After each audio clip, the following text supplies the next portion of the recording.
ସୁବର୍ଣ୍ଣପୁର ଜିଲ୍ଲା ମୁଖ୍ୟ ଚିକିତ୍ସାଳୟ ସହ ସମସ୍ତ ଡାକ୍ତରଖାନାଗୁଡ଼ିକରେ ରୋଗୀ ସେବା ଠପ୍ ହୋଇଯାଇଛି।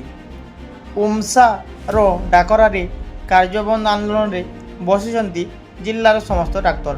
କେନ୍ଦ୍ର ସରକାରଙ୍କ ହାରରେ ବେତନ ବୃଦ୍ଧି, ଡାକ୍ତରଙ୍କ ସୁରକ୍ଷା, ଖାଲି ଥିବା ଡାକ୍ତର ପଦବୀ ପୂରଣ ଓ ଗ୍ରେଡ୍ ପେ ଆଦି ଦାବିରେ ଆନ୍ଦୋଳନକୁ ଓହ୍ଲାଇଛନ୍ତି ଡାକ୍ତରମାନେ। ଏହି ଆନ୍ଦୋଳନ ଦ୍ୱାରା ଓପିଡି ସେବା, ଜରୁରୀକାଳୀନ ରୋଗୀ ସେବା, ଅଭ୍ୟନ୍ତରୀଣ ରୋଗୀ ସେବାଗୁଡ଼ିକ ପୁରା ଠପ୍ ହୋଇଯାଇଛି।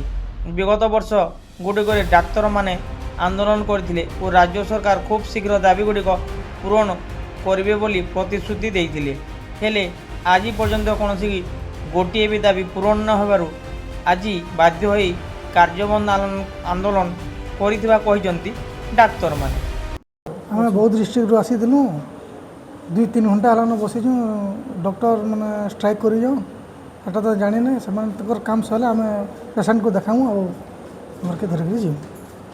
କେତେବେଲୁ ଆଇଲେ ନା ଦେଖାକୁ? ମିନିମମ୍ ଆମେ 8 ବଜେରୁ ଆସିଲୁନ। ନା ଜଗିଛୁ ନାଇଁ ଦେଖେଇ ପାର୍ବା, ଆଜ୍ଞା ମାନେ ତ ଷ୍ଟ୍ରାଇକ୍ରେ ଅଛନ୍। ଏଟା ପଚରାଲୁ ଯେ ଷ୍ଟ୍ରାଇକ୍ ଡାକ୍ତରମାନଙ୍କୁ ଡାକିଛନ୍ ଆପଣ ତାହେଲେ? ହଁ। ଆପଣଙ୍କ ପରିଚୟଟା? ଆମେ ବୌଦ୍ଧ ଡିଷ୍ଟ୍ରିକ୍ଟରୁ ଆସିଛୁ। ବୌଦ୍ଧ ଡିଷ୍ଟ୍ରିକ୍ଟ ମନମୁଣ୍ଡା ଥାନା ଗବଜର ଗାଁରୁ ଆସିଛୁ। ନା ଆପଣଙ୍କ? ଚିତ୍ତବାସ ଗୁରୁ। ସାର୍ ଆଜ୍ଞା ଆମେ ସୋନପୁର ବାଇଗଞ୍ଜରୁ ଆସିଥିଲୁ। ସକାଳୁ ଆସିକରି ଫେରିଲୁ, ଏବେ ବି ଆସିକି ଫେରିଲୁ। ଡକ୍ଟରମାନେ ଖେଳି ନାହାନ୍ତି ଆମର ରୁମ୍ରେ।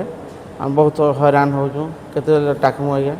ଆର୍ ଏଇଟା କାହିଁକି ଲାଗି ଏମିତି ହେଉଛି ଯେ ନାଇଁ ବୁଝେଇବା। ମାନେ ଏମର୍ଜେନ୍ସିରେ ଦେବାର କଥା ଗୋଟିଏ ଡକ୍ଟର, ତାପରେ ୱାର୍ଡ଼ରେ ଦେବାର କଥା, ମାନେ କୌଣସି ସୁବିଧା ହେଉନାହିଁ। ସମସ୍ତେ ପଲାଲେ ଆମେ ଚଲମୁ କେମିତିକିରି? ସେମିତି ଗୋଟେ ସୁବିଧା କରିବେ ବୋଲେ କାହିଁନୁ? ନା ଆପଣଙ୍କ?